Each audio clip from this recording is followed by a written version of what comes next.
जय श्री सीताराम, जय श्री बालाजी महाराज। प्रिय भक्तों, आप सभी को मेरा सादर नमस्कार। प्रिय भक्तों, आप सभी को प्रभु श्री हनुमान जी महाराज का एक ऐसा चमत्कारी व सिद्ध मंत्र के बारे में बताने जा रही हूँ, जिसे आप सच्चे मन से 108 बार या 51 बार सुनकर अपने जीवन की सभी परेशानियों से मुक्ति पा सकते हैं। जीवन के सभी दुख दर्द, रोग भय, संकट व अंधकार दूर कर सकते हैं। साथ ही अपनी बड़ी से बड़ी इच्छा व अभिलाषा प्रभु जी से पूरी करवा सकते हैं।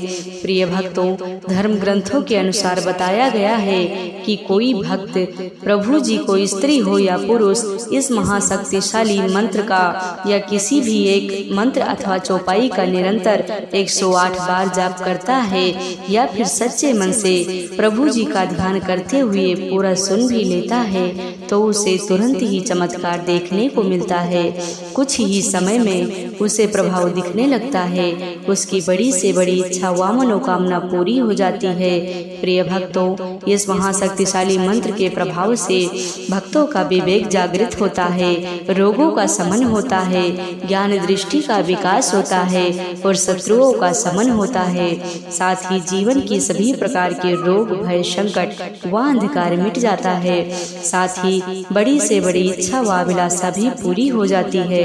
प्रिय भक्तों, मान्यता है कि प्रभु श्री हनुमान जी महाराज का जो भक्त सच्चे मन से उनका ध्यान करके किसी भी मंत्र व चौपाई का निरंतर जप करता है या पूरा सुन भी लेता है, तो उसके जीवन में बड़ी से बड़ी विपत्ति व मुसीबत टल जाती है और बहुत दिनों से रुका हुआ कार्य व कठिन से कठिन कार्य बहुत ही आसानी से व तरक्की के साथ सिद्ध हो जाता है। साथ ही बड़ी से बड़ी दुर्भाग्य भी सौभाग्य में बदल जाता है।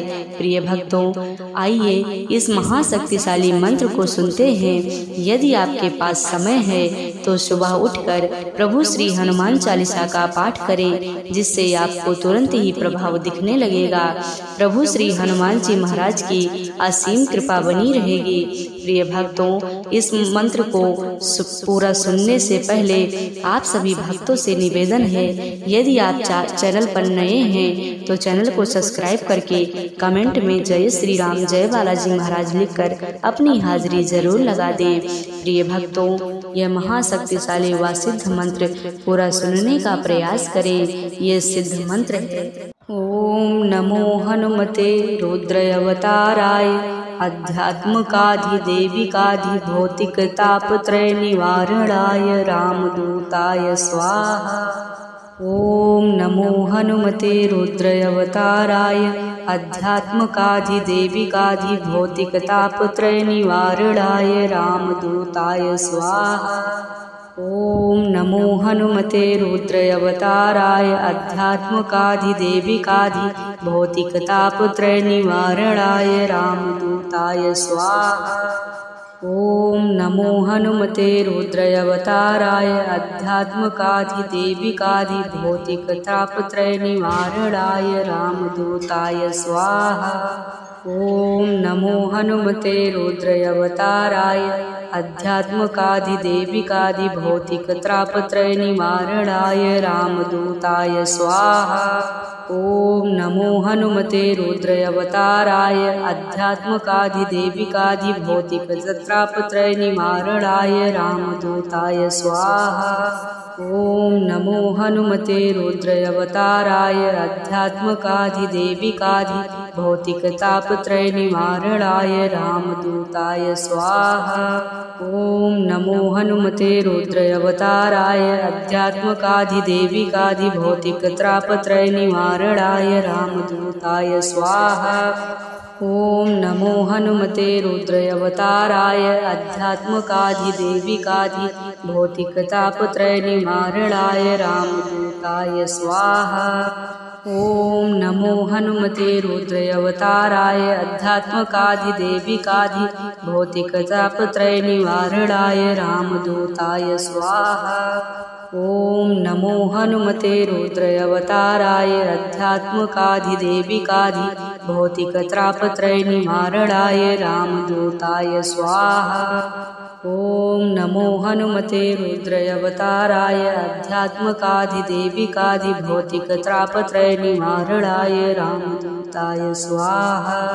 ओम नमो हनुमते रुद्रावताराय अध्यात्मकाधिदेविकाधि भौतिकत्रापत्रय निवारणाय रामदूताय स्वाहा।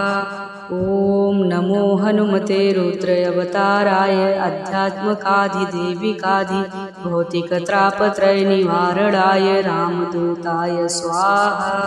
ओम नमो हनुमते रुद्रावताराय अध्यात्मकाधिदेविकाधि भौतिकत्रापत्रय निवारणाय रामदूताय स्वाहा। ओम नमो हनुमते रुद्रावताराय अध्यात्मकाधिदेविकाधि भौतिकत्रापत्रय निवारणाय रामदूताय स्वाहा। ओम नमो हनुमते रुद्रावताराय अध्यात्मकाधिदेविकाधि भौतिकत्रापत्रय निवारणाय रामदूताय स्वाहा। ओम नमो हनुमते रुद्रावताराय अध्यात्मकाधिदेविकाधि भौतिकतापत्रय निवारणाय रामदूताय स्वाहा। ओम नमो हनुमते रुद्रावताराय अध्यात्मकाधिदेविकाधि भौतिकतापत्रय निवारणाय रामदूताय स्वाहा। ओम नमो हनुमते रुद्रावताराय अध्यात्मकाधिदेविकाधि भौतिकतापत्रय निवारणाय रामदूताय स्वाहा। ओम नमो हनुमते रुद्रावताराय अध्यात्मकाधिदेविकाधि भौतिकतापत्रय निवारणाय रामदूताय स्वाहा। ओम नमो हनुमते रुद्रावताराय अध्यात्मकाधिदेविकाधि भौतिकत्रापत्रय निवारणाय रामदूताय स्वाहा। ओम नमो हनुमते रुद्रावताराय अध्यात्मकाधिदेविकाधि भौतिकत्रापत्रय निवारणाय रामदूताय स्वाहा। ओम नमो हनुमते रुद्रावताराय अध्यात्मकाधिदेविकाधि भौतिकतापत्रय निवारणाय रामदूताय स्वाहा। ओम नमो हनुमते रुद्रावताराय अध्यात्मकाधिदेविकाधि भौतिकत्रापत्रय निवारणाय रामदूताय स्वाहा। ओम नमो हनुमते रुद्रावताराय अध्यात्मकाधिदेविकाधि भौतिकतापत्रय निवारणाय रामदूताय स्वाहा। ओम नमो हनुमते रुद्रावताराय अध्यात्मकाधिदेविकाधि भौतिकतापत्रय निवारणाय रामदूताय स्वाहा। ओम नमो हनुमते रुद्रावताराय अध्यात्मकाधिदेविकाधि भौतिकत्रापत्रय निवारणाय रामदूताय स्वाहा। ओम नमो हनुमते रुद्रावताराय अध्यात्मकाधिदेविकाधि भौतिकत्रापत्रय निवारणाय रामदूताय स्वाहा। ओम नमो हनुमते रुद्रावताराय अध्यात्मकाधिदेविकाधि भौतिकत्रापत्रय निवारणाय रामदूताय स्वाहा। ओम नमो हनुमते रुद्रावताराय अध्यात्मकाधिदेविकाधि भौतिकत्रापत्रय निवारणाय रामदूताय स्वाहा। ओम नमो हनुमते रुद्रावताराय अध्यात्मकाधिदेविकाधि भौतिकत्रापत्रय निवारणाय रामदूताय स्वाहा। ओम नमो हनुमते रुद्रावताराय अध्यात्मकाधिदेविकाधि भौतिकत्रापत्रय निवारणाय रामदूताय स्वाहा। ओम नमो हनुमते रुद्रावताराय अध्यात्मकाधिदेविकाधि भौतिकत्रापत्रय निवारणाय रामदूताय स्वाहा। ओम नमो हनुमते रुद्रावताराय अध्यात्मकाधिदेविकाधि भौतिकतापत्रय निवारणाय रामदूताय स्वाहा। ओम नमो हनुमते रुद्रावताराय अध्यात्मकाधिदेविकाधि भौतिकतापत्रय निवारणाय रामदूताय स्वाहा। ओम नमो हनुमते रुद्रावताराय अध्यात्मकाधिदेविकाधि भौतिकतापत्रय निवारणाय रामदूताय स्वाहा। ॐ नमो हनुमते रुद्रावताराय आध्यात्मकाधिदेविकाधिभौतिकतापत्रयनिवारणाय रामदूताय स्वाहा। ॐ नमो हनुमते रुद्रावताराय आध्यात्मकाधिदेविकाधिभौतिकतापत्रयनिवारणाय रामदूताय स्वाहा। ॐ नमो हनुमते रुद्रावताराय आध्यात्मकाधिदेविकाधिभौतिकतापत्रयनिवारणाय रामदूताय स्वाहा। ॐ नमो हनुमते रुद्रावताराय आध्यात्मकाधिदेविकाधिभौतिकतापत्रयनिवारणाय रामदूताय स्वाहा। ॐ नमो हनुमते रुद्रावताराय आध्यात्मकाधिदेविकाधिभौतिकतापत्रयनिवारणाय रामदूताय स्वाहा। ॐ नमो हनुमते रुद्रावताराय आध्यात्मकाधिदेविकाधिभौतिकतापत्रयनिवारणाय रामदूताय स्वाहा। ॐ नमो हनुमते रुद्रावताराय आध्यात्मकाधिदेविकाधिभौतिकतापत्रयनिवारणाय रामदूताय स्वाहा। ॐ नमो हनुमते रुद्रावताराय आध्यात्मकाधिदेविकाधिभौतिकतापत्रयनिवारणाय रामदूताय स्वाहा। ॐ नमो हनुमते रुद्रावताराय आध्यात्मकाधिदेविकाधिभौतिकतापत्रयनिवारणाय रामदूताय स्वाहा। ॐ नमो हनुमते रुद्रावताराय आध्यात्मकाधिदेविकाधिभौतिकतापत्रयनिवारणाय रामदूताय स्वाहा। ॐ नमो हनुमते रुद्रावताराय आध्यात्मकाधिदेविकाधिभौतिकतापत्रयनिवारणाय रामदूताय स्वाहा। ॐ नमो हनुमते रुद्रावताराय आध्यात्मकाधिदेविकाधिभौतिकतापत्रयनिवारणाय रामदूताय स्वाहा। ॐ नमो हनुमते रुद्रावताराय आध्यात्मकाधिदेविकाधिभौतिकतापत्रयनिवारणाय रामदूताय स्वाहा। ॐ नमो हनुमते रुद्रावताराय आध्यात्मकाधिदेविकाधिभौतिकतापत्रयनिवारणाय रामदूताय स्वाहा।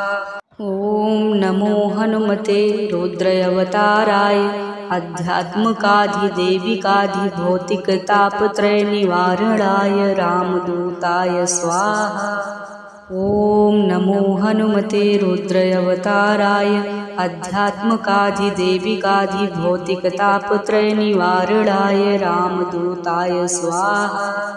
ॐ नमो हनुमते रुद्रावताराय आध्यात्मकाधिदेविकाधिभौतिकतापत्रयनिवारणाय रामदूताय स्वाहा।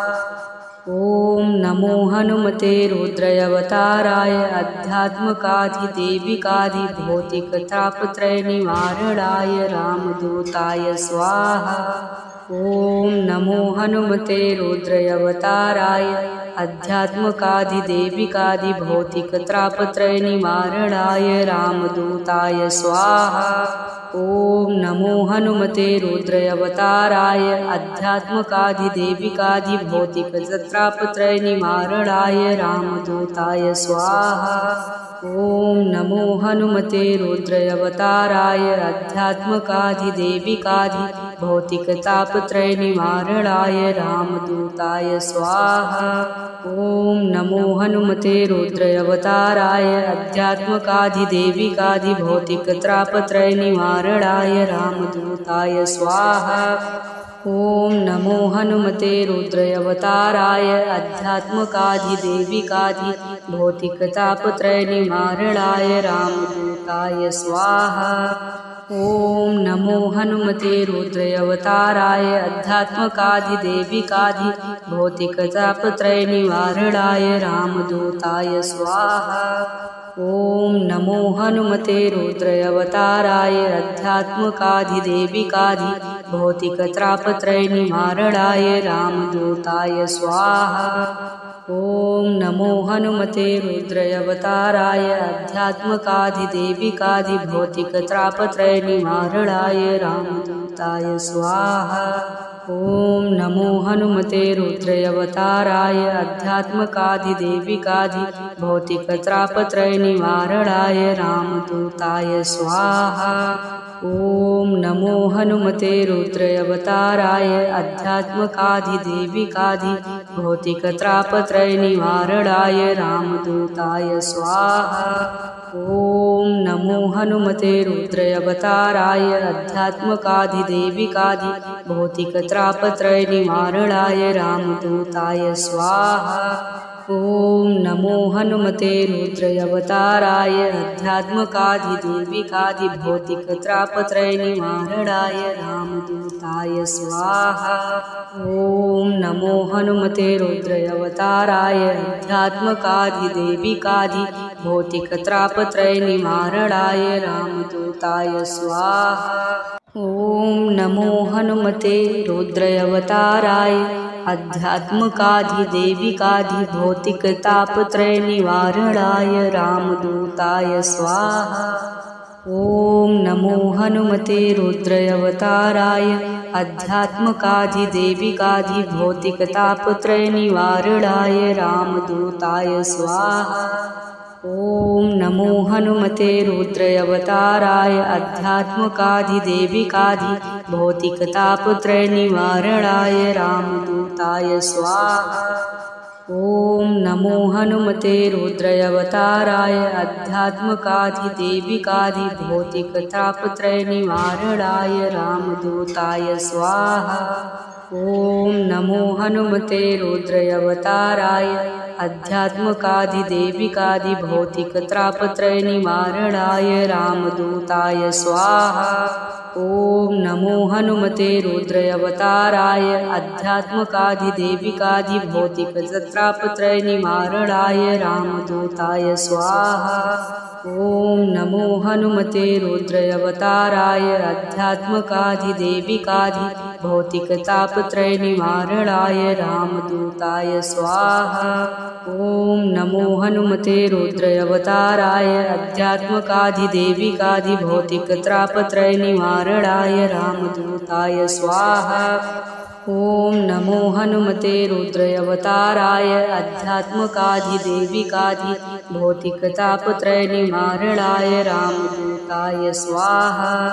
ॐ नमो हनुमते रुद्रावताराय आध्यात्मकाधिदेविकाधि भौतिकतापत्रयनिवारणाय रामदूताय स्वाहा। ॐ नमो हनुमते रुद्रावताराय आध्यात्मकाधिदेविकाधि भौतिकत्रापत्रयनिवारणाय रामदूताय स्वाहा। ॐ नमो हनुमते रुद्रावताराय आध्यात्मकाधिदेविकाधि भौतिकत्रापत्रयनिवारणाय रामदूताय स्वाहा। ॐ नमो हनुमते रुद्रावताराय आध्यात्मकाधिदेविकाधि भौतिकत्रापत्रयनिवारणाय रामदूताय स्वाहा।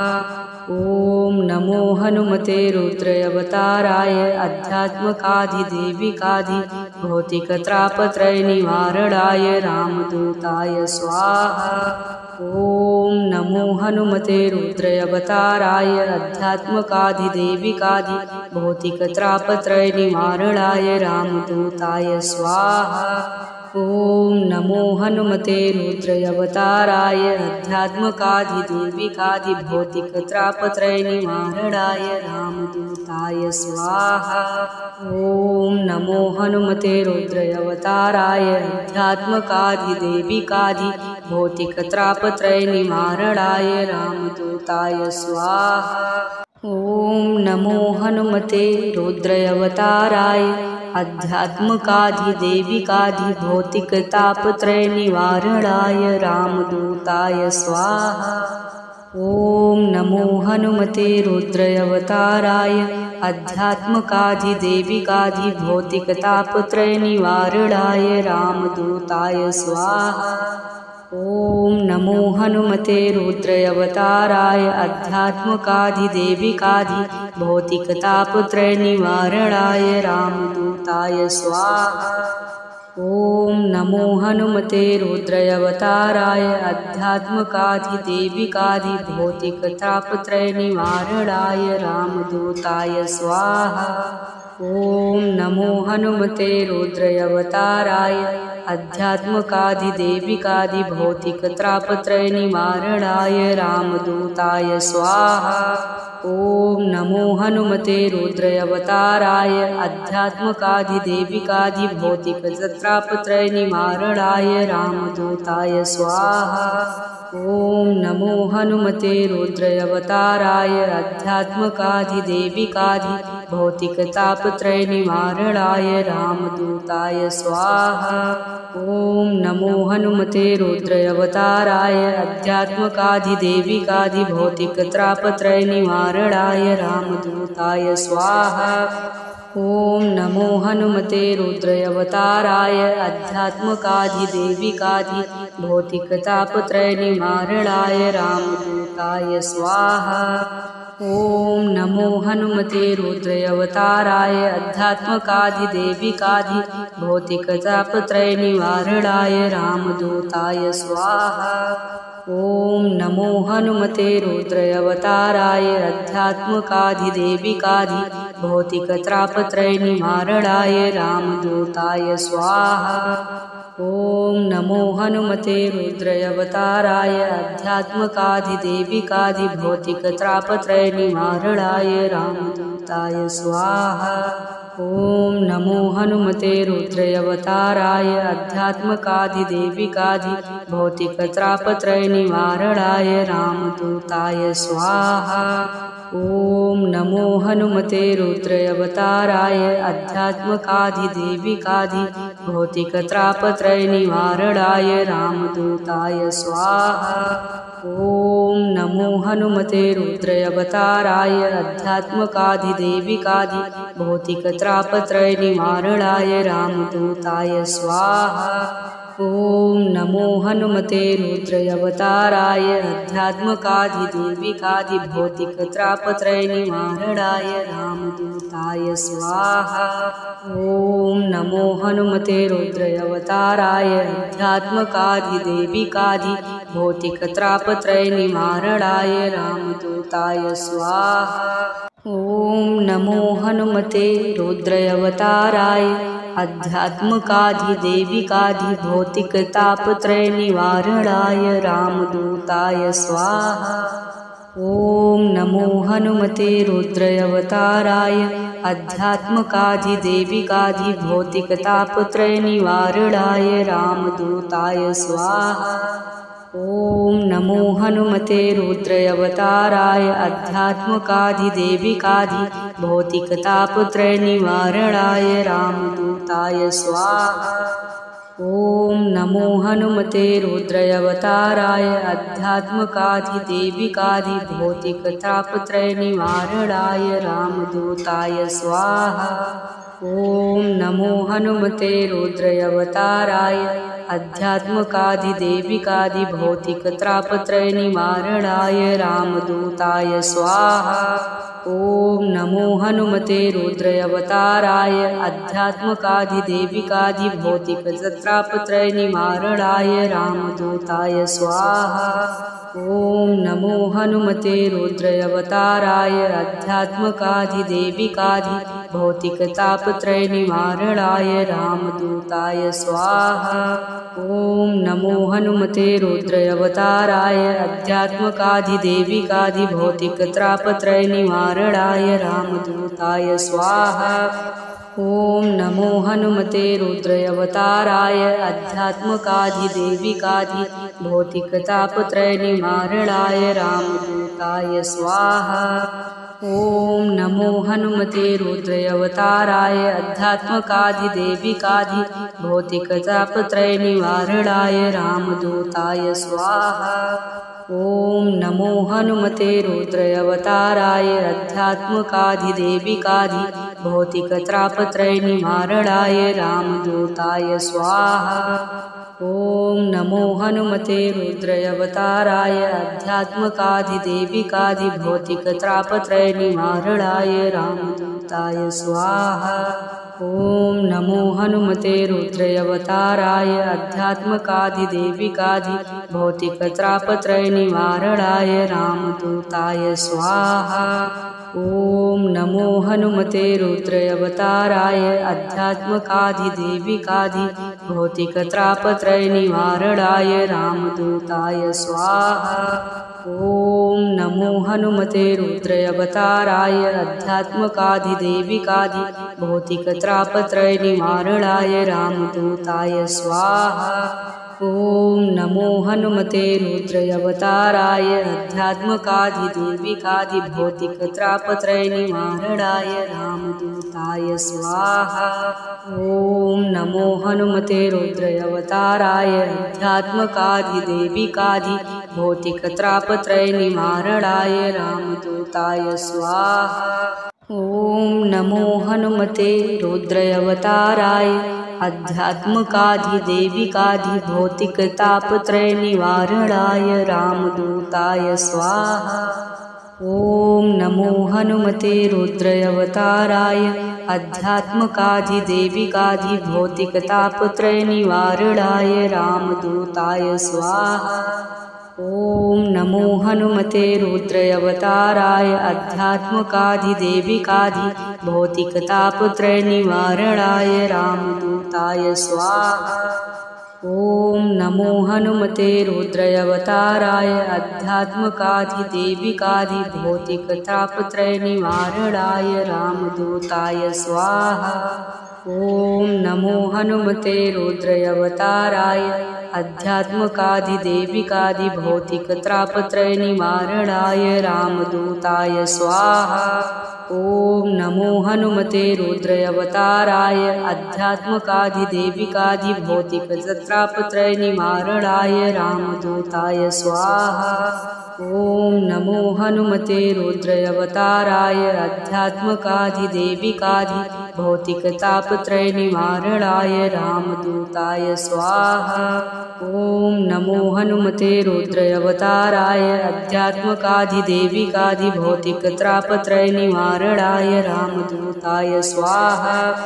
ॐ नमो हनुमते रुद्रावताराय अध्यात्मकाधिदेविकाधि भौतिकतापत्रयनिवारणाय रामदूताय स्वाहा। ॐ नमो हनुमते रुद्रावताराय अध्यात्मकाधिदेविकाधि भौतिकतापत्रयनिवारणाय रामदूताय स्वाहा। ॐ नमो हनुमते रुद्रावताराय अध्यात्मकाधिदेविकाधि भौतिकत्रापत्रयनिवारणाय रामदूताय स्वाहा। ॐ नमो हनुमते रुद्रावताराय अध्यात्मकाधिदेविकाधि भौतिकत्रापत्रयनिवारणाय रामदूताय स्वाहा।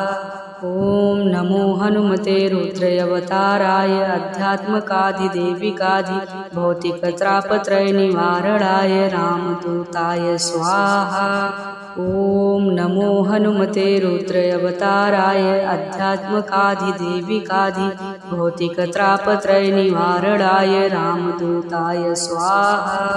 ॐ नमो हनुमते रुद्रावताराय अध्यात्मकाधिदेविकाधि भौतिकत्रापत्रयनिवारणाय रामदूताय स्वाहा। ॐ नमो हनुमते रुद्रावताराय अध्यात्मकाधिदेविकाधि भौतिकत्रापत्रयनिवारणाय रामदूताय स्वाहा। ॐ नमो हनुमते रुद्रावताराय अध्यात्मकाधिदेविकाधि भौतिकत्रापत्रयनिवारणाय रामदूताय स्वाहा। ॐ नमो हनुमते रुद्रावताराय अध्यात्मकाधिदेविकाधि भौतिकतापत्रयनिवारणाय रामदूताय स्वाहा। ॐ नमो हनुमते रुद्रावताराय अध्यात्मकाधिदेविकाधि भौतिकतापत्रयनिवारणाय रामदूताय स्वाहा। ॐ नमो हनुमते रुद्रावताराय अध्यात्मकाधिदेविकाधि भौतिकतापत्रयनिवारणाय रामदूताय स्वाहा। ॐ नमो हनुमते रुद्रावताराय आध्यात्मकाधिदेविकाधिभौतिकतापत्रयनिवारणाय रामदूताय स्वाहा। ॐ नमो हनुमते रुद्रावताराय आध्यात्मकाधिदेविकाधिभौतिकतापत्रयनिवारणाय रामदूताय स्वाहा। ॐ नमो हनुमते रुद्रावताराय आध्यात्मकाधिदेविकाधिभौतिकतापत्रयनिवारणाय रामदूताय स्वाहा। ॐ नमो हनुमते रुद्रावताराय आध्यात्मकाधिदेविकाधिभौतिकतापत्रयनिवारणाय रामदूताय स्वाहा। ॐ नमो हनुमते रुद्रावताराय आध्यात्मकाधिदेविकाधिभौतिकतापत्रयनिवारणाय रामदूताय स्वाहा। ॐ नमो हनुमते रुद्रावताराय आध्यात्मकाधिदेविकाधिभौतिकतापत्रयनिवारणाय रामदूताय स्वाहा। ॐ नमो हनुमते रुद्रावताराय आध्यात्मकाधिदेविकाधिभौतिकतापत्रयनिवारणाय रामदूताय स्वाहा। ॐ नमो हनुमते रुद्रावताराय